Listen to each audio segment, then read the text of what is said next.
اعوذ باللہ من الشیطان الرجیم بسم اللہ الرحمن الرحیم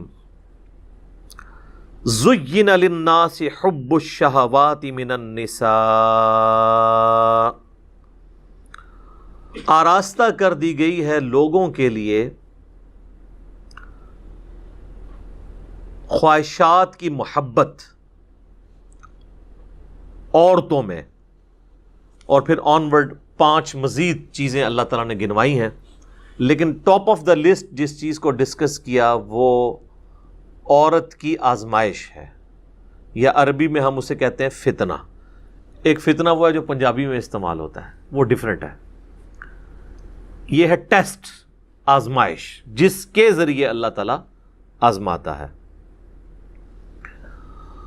تو آپ دیکھ لیں کہ یہ جو 6 چیزیں اللہ تعالیٰ نے اس آیت مبارکہ سورہ آل عمران کی آیت نمبر 14 میں گنوائی ہیں، اس میں پہلے نمبر پہ عورت کے فتنے کا، اس کی آزمائش کا ذکر کیا ہے۔ پھر اس کے بعد بیٹے، اس کے بعد پھر سونا اور چاندی کے جو جوڑے ہوئے خزانے، یعنی کرنسی آج کی ماڈرن فارم، اس کے بعد نشان لگے ہوئے گھوڑے، آج کی ماڈرن فارم مہنگی مہنگی گاڑیاں، اس کے بعد پھر چوپائے اور کھیتی، آج کل کے آپ پلاٹ سمجھ لیں، چاہے وہ زرعی اراضی ہو یا دوسری ہو، اور مال مویشی تو ہم ویسے ہی ایک ٹرم کے طور پہ استعمال بھی ہوتا ہے۔ آج بھی آپ اگر چلے جائیں جنوبی پنجاب کی طرف تو وہ مویشی کو مال ہی کہہ رہے ہوتے ہیں، وہ بھی ایک ذریعہ ہے۔ تو یہ 6 چیزیں گنوائی ہیں، ان میں ٹاپ آف دا لسٹ اللہ تعالیٰ نے عورت کا ذکر کیا ہے۔ اس میں کوئی شک نہیں ہے کہ عورت کی جو آزمائش ہے یہ اس دنیا کی بڑی آزمائشوں میں سے ایک آزمائش ہے۔ صحیح مسلم میں حدیث ہے کہ اللہ کے محبوب صلی اللہ علیہ وآلہ وسلم نے فرمایا کہ اللہ تعالیٰ نے جنت کو ناگوار چیزوں سے ڈھانپ رکھا ہے، یعنی ہر وہ چیز جو دنیا میں مشکل ہے نا، وہ جنت کی طرف لے جانے والی چیز ہے، جو انسان کی طبیعت کے اوپر ناگوار ہے۔ ظاہر ہے نمازوں کی مشقت، روزوں کی مشقت، حلال اور حرام میں فرق کرنے کی مشقت، آنکھوں کی حفاظت کی مشقت، پیٹ کی حفاظت کی مشقت، ہاتھوں کی حفاظت کی مشقت، زبان کی حفاظت کی مشقت، یہ تمام ناگوار چیزیں ہیں۔ یعنی ہر وہ چیز جو دنیا میں کرنے سے اللہ تعالیٰ نے منع فرمایا ہے، اس کی اٹریکشن چونکہ دل کے اندر ڈال دی ہے، لہٰذا اس چیز سے رکنا یہ ناگوار چیز ہے۔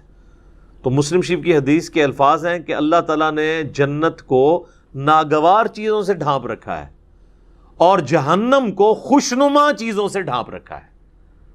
یعنی جہنم کے اوپر جس کو ہم کہتے ہیں نا کہ اڑنگا لگایا ہوا ہے کہ کوئی بھی پاس سے بھی گزرے گا اس کی طرف اٹریکٹ ہو جائے گا۔ دنیا میں ہر وہ چیز جو خوشنما دکھتی ہے، جس کی طرف دل اٹریکٹ ہوتا ہے اور اس کو کرنا بھی آسان ہو جاتا ہے، ظاہر ہے برائی کو کرنا دنیا میں آسان ہے ایز کمپیئر ٹو نیکی کرنے کے، تو وہ تمام کی تمام خوشنما چیزیں بظاہر خوشنما ہیں لیکن وہ جہنم کی طرف لے جانے والی۔ اسی کی ایکسپلینیشن اس حدیث میں ہے جو سنن ابی داؤد، جامعہ ترمذی، سنن نسائی، ابن ماجہ میں موجود ہے کہ جب اللہ تعالیٰ نے جنت کو پیدا فرمایا تو حضرت جبرائیل علیہ السلام سے کہا کہ جائیں اور جنت دیکھ کر آئیں۔ تو جب واپس آئے تو اللہ نے پوچھا کیسا پایا، تو انہوں نے کہا یا اللہ کمال جگہ تو نے بنائی ہے، مجھے ہی نہیں لگتا کہ کوئی شخص تن من دھن نہ لگا دے اس جنت میں پہنچنے کے لیے، یہ تو ساری جنت میں پہنچ جائیں گے، جگہ ہی ایسی ہے۔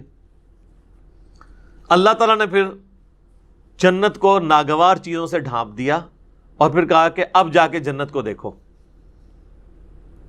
جنت کو جب جبرائیل علیہ السلام نے دیکھا تو انہوں نے کہا یا اللہ مجھے نہیں لگتا کہ اب کوئی شخص جنت میں جانے میں کامیاب ہوگا، کیونکہ تو نے اس میں ہرڈلز ہی اتنی ڈال دی ہیں کہ جنت تک پہنچنے کے لیے وہ تمام آبسٹیکلز عبور کرنی پڑیں گی۔ پھر اللہ نے کہا جا کے ذرا جہنم کو وزٹ کرو۔ واپس آئے، کہا یا اللہ توبہ توبہ، یہ تو بڑی سختی کی جگہ ہے، کوئی شخص بھی کوئی ایسا عمل کرنے کی کوشش نہیں کرے گا کہ وہ اس تک پہنچ جائے۔ پھر اللہ تعالیٰ نے جہنم کو خوشنما چیزوں سے ڈھانپ دیا اور پھر فرمایا کہ جاؤ اب جا کے جہنم وزٹ کرو. وہ جب وزٹ کر کے آئے تو انہوں نے کہا یا اللہ مجھے نہیں لگتا کہ کوئی بندہ جہنم میں جانے سے بچ سکے گا، کیونکہ اٹریکشن ہی اتنی رکھی ہے تو نے. جہنم کے اندر نہیں، جہنم کے باہر، جس کو پنجابی سے کہنا ہے کڑگا لگیا ہوا ہے شکار کرنے کے لیے. اسی آزمائش کے اوپر تو پھر جنت ہے. تو وہ جو خوشنما چیزیں جنہوں نے جہنم کو ڈھانپ رکھا ہے، ان میں سے پہلی چیز عورت کا فتنہ ہے. صحیح مسلم میں حدیث ہے، نبی صلی اللہ علیہ وآلہ وسلم نے فرمایا کہ دنیا متاع ہے، برتنے کی جگہ ہے، اور سب سے بہترین متاع نیک بیوی ہے. دوسری طرف یہ بھی اسپیکٹ ہے کہ نیک بیوی جنت تک پہنچنے کا ذریعہ بن سکتی ہے. عورت آزمائش ضرور ہے، لیکن اگر نیک عورت ہوگی، نیک بیوی ہوگی، تو دنیا میں اس سے بہترین برتنے کی کوئی چیز نہیں ہے. دنیا میں بھی نفع اور آخرت میں جانے کا، جنت میں جانے کا سبب بھی.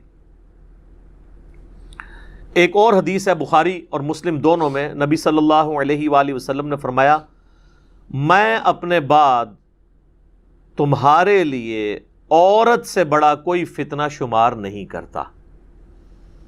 یہ آپ علیہ السلام نے اپنے وفات کے دنوں میں وصیتیں کرتے ہوئے فرمایا کہ میرے بعد سب سے بڑی آزمائش جو تم پہ ہے وہ عورت کے فتنے کی شکل میں آئے گی. اب عورت کا فتنہ ایک تو سیکس کے پوائنٹ آف ویو سے بھی ہو سکتا ہے، اور ایک اس پوائنٹ آف ویو سے کہ کوئی شخص اپنی بیوی کی محبت کے اندر جو جائز ہے ایکسٹریم رویہ اڈاپٹ کرے کہ اللہ کی حدوں کو توڑ دے، یا بیویوں کے ساتھ حسن سلوک نہ کرے اور ان کے جو جائز حقوق ہیں ان کو نہ دے، اور اس کے سبب اللہ تعالیٰ کے وہ عذاب کا مستحق ہو جائے. دونوں صورتوں میں عورت آزمائش ہے. ایک اور حدیث ہے بخاری اور مسلم میں، تیسری حدیث. یہ آلموسٹ 12 احادیث ہیں جو میں اس میں کور کروں گا. تیسری حدیث بخاری اور مسلم دونوں میں موجود ہے. دو تو میں چونکہ تمہیدن بیان کر چکا ہوں، یہ 10 احادیث ہیں کانزیکٹیو، کہ نبی صلی اللہ علیہ وآلہ وسلم نے فرمایا کہ عورتوں کے پاس جانے سے بچو، یعنی ان عورتوں سے مراد غیر محرم عورتیں.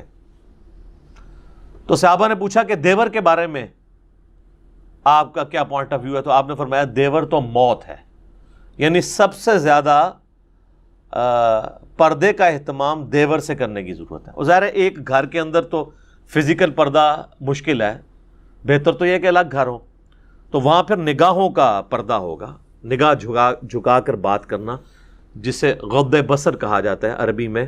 سورۃ النور کے اندر اس کی تلقین ہے. اس کانٹیکسٹ میں میں نے دو ڈیٹیل لیکچر دیے ہیں. مسئلہ نمبر 161A غض بصر سے متعلق 17 صحیح الاسناد حدیث، اور اسی کا پارٹ B تھا 161B مسئلہ عورتوں کے حجاب اور پردے سے متعلق. چوتھی حدیث جامعہ ترمذی میں ہے کہ نبی صلی اللہ علیہ وآلہ وسلم نے فرمایا کہ جب کوئی دو مرد و عورت کسی جگہ الگ ہوتے ہیں، اب ظاہر ہے اس سے مراد میاں بیوی نہیں، جو نامحرم رشتہ ہے، تو تیسرا ان میں شیطان ہوتا ہے. تو یہ جو لوگ کہتے ہیں نا جی ہماری محبت بڑی پاکیزہ محبت ہے، اور ہر بندے نے پاکیزگی کی لمٹس بھی اپنی رکھی ہوئی ہیں. کوئی شخص صرف فون پہ بات کرنے کو پاکیزہ محبت سمجھتا ہے، کوئی ہاتھ لگانے کو پاکیزہ محبت سمجھتا ہے، کوئی ایک سٹیپ اس سے آگے جانے کو پاکیزہ محبت سمجھتا ہے، اور اس سے آگے جانے کو وہ گناہ شمار کرتا ہے. حالانکہ اسلام میں نامحرم مرد و عورت کا کوئی اس اعتبار سے رشتہ نہیں ہے. حتیٰ کہ یہ جو منگیتر والا کانسیپٹ ہے نا، یہ بھی غلط ہے. منگیتر بھی آپس میں نامحرم ہے جب تک کہ نکاح نہ ہو جائے. آفیشیل بانڈنگ جو شریعت میں ہے وہ نکاح کا بانڈ ہے. تو بہتر یہ کہ یہ منگنی کرنے کی بجائے نا نکاح ڈائریکٹ کرنا چاہیے. اس کے بعد اگر مرد و عورت آپس میں فون کے اوپر رابطہ رکھنا چاہتے ہیں تو وہ ضرور رکھیں، لیکن فون تک ہی، اس سے آگے نہیں. کیونکہ نکاح کے بعد جب تک رخصتی نہ ہو تو مرد و عورت آپس میں کوئی بھی کسی قسم کا تعلق قائم نہیں کر سکتے، ورنہ تو یہ معاشرے کی جڑیں ہی پھر کٹ جائیں گی.